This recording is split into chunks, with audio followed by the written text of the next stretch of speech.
Good morning, this is Sean Gwill with Paradise Veggies. It is Sunday, September the 2nd. I'm here at my tomato bed. Wanted to treat you guys with a video since I have not done one in a very long time. As you can see, I have my pride and joy behind me, the plant that I tried so hard to grow up the trellis and then out across the top. I think it's safe to say I have been successful doing so. The heat has just really had its toll on this plant through summer, so I'm trying to decide whether I'm gonna clean and just rip it out along with this one and start all over for this fall season. If the weather breaks here in the next couple of days, I'm gonna clean the plant up, probably thin out this top portion and see what happens through fall. Otherwise, if the plant dies much more, I think it's just gonna be a waste. I have lots and lots of fresh tomatoes on this plant, which I am absolutely 100% surprised by. I can't believe with as hot as it is, how much this plant has continued to fruit.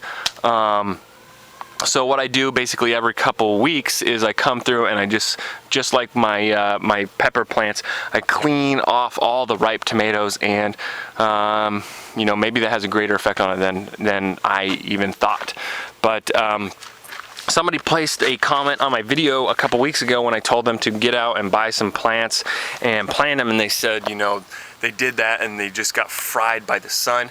I did notice that my plant was kind of having some issues the afternoon after I planted it.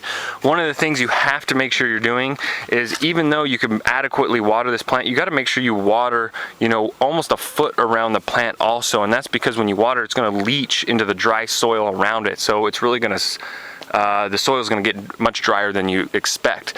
The other thing I did is I took this 5-gallon planting bucket and I just set it next to it like that in hopes of casting a shade on the plant, and that worked like a charm. So hopefully you guys can get out over this 3-day weekend, get some compost, amend some soil, have some beers, and plant out your garden. Try this method, it'd probably work. Post some comments, subscribe. See you guys later, bye.